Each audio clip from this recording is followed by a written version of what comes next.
इस मेहनत के बावजूद मिडिल क्लास गरीब हो रहा है, अमीर नहीं हो रहा। जितने डेटा का पैसा हमसे लिया जाता है उतना डेटा हमें यूज करने दिया जाए, वो एक्सपायर ना हो। ये हमारे मेहनत के पैसे से खरीदा गया डेटा है। Sir, I demand in this August House to make paternity leave a legal right in India. Sir, third मेरा प्रपोजल है no bank charges for not maintaining minimum account balance. खाने में खतरनाक मिलावट का मुद्दा, फूड अडल्ट्रेशन का। सर, आज मैं प्रीपेड प्लान के जो मोबाइल यूजर्स हैं उनकी ओर से दो समस्याएं उठाना चाहता हूं। सर, पहली समस्या है कि रिचार्ज खत्म होने के बाद आउटगोइंग के साथ साथ इनकमिंग कॉल का भी बंद होना। दूसरी समस्या जो टेलीकॉम ऑपरेटर का 28 दिन का मंथली रिचार्ज। इस जीवन में दो ही चीजें निश्चित हैं, डेथ यानी कि मृत्यु, और दूसरा है टैक्स।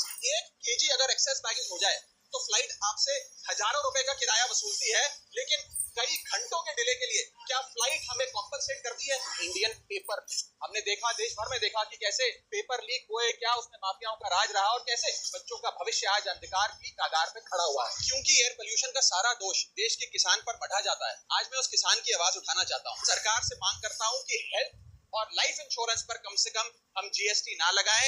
ये कोई लग्जरी गुड या लग्जरी प्रोडक्ट नहीं है। सर, आज एयरपोर्ट्स पर खाना इतना महंगा है, क्या इस पर कोई रेगुलेशन नहीं होना चाहिए? क्या कोई अफोर्डेबल कैंटीन का मैकेनिज्म नहीं होना चाहिए?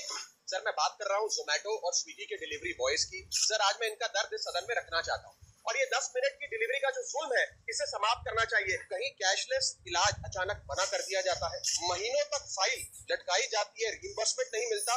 और आज मैं उन्हीं सिटीजन्स की जो टोल प्लाजा पे हैरेसमेंट फेस करते हैं उनका मुद्दा आपके सामने रखना चाहूंगा कि फुल कॉस्ट रिकवरी के बाद भी टोल वसूला जाता है 20-20, 30-30 साल तक। जब आप बैंक को पूरे विश्वास के साथ अपना डेटा देते हैं, क्या बैंक आपके डेटा को सुरक्षित रख पाता है?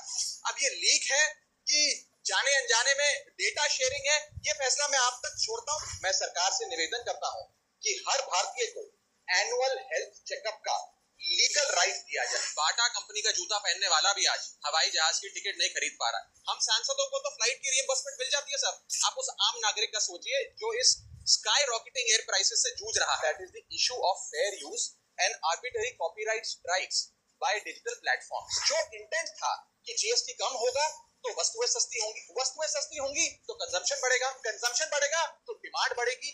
ये हुआ नहीं, और ये इसलिए नहीं हुआ सर क्योंकि प्राइवेट कंपनियों ने इस मुनाफे को जनता को नहीं सौंपा।